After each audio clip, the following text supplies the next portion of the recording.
The Invoco integration allows you to create a couple of custom fields which can help you with customer engagement campaigns, one of which is the Call Counter field.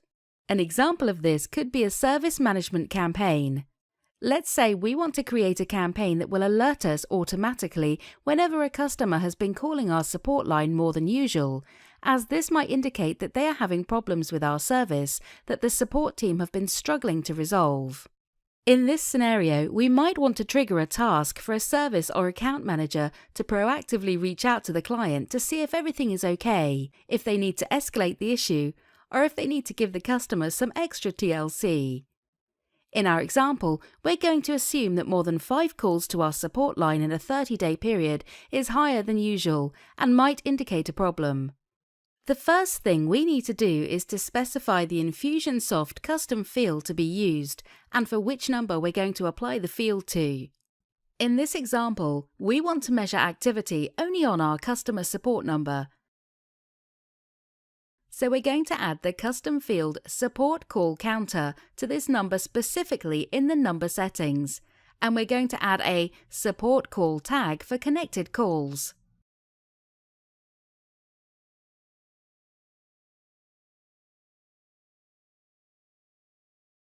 When the client calls the support number, the support call tag will be applied to the contact, which achieves the starting goal in the campaign, thereby starting the campaign.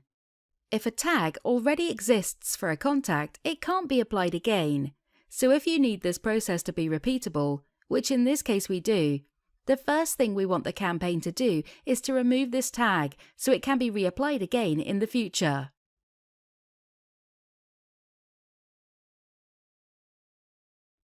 The next thing we encounter in the campaign is a decision diamond, followed by 4 sequences.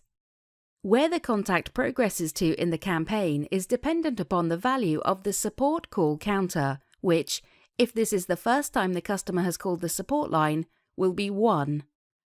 We can see in the decision diamond logic, if the value is 1, the contact will proceed to the 30-day timer sequence. This will simply hold the contact in the sequence for 30 days, after which we use the set field value process to set the counter back to 0, thereby resetting the process. During this time period, the call counter field will increment by 1 every time the support line is called. When these calls hit the decision diamond again, if the value of the call counter is between 2 and 4, the contact proceeds to the do nothing sequence and nothing happens.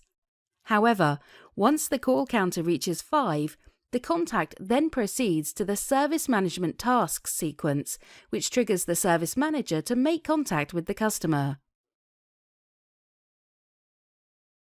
If the call counter is 6 or above, then the contact will proceed into another do nothing sequence, as the issue has already been flagged with the service manager and no further action is required.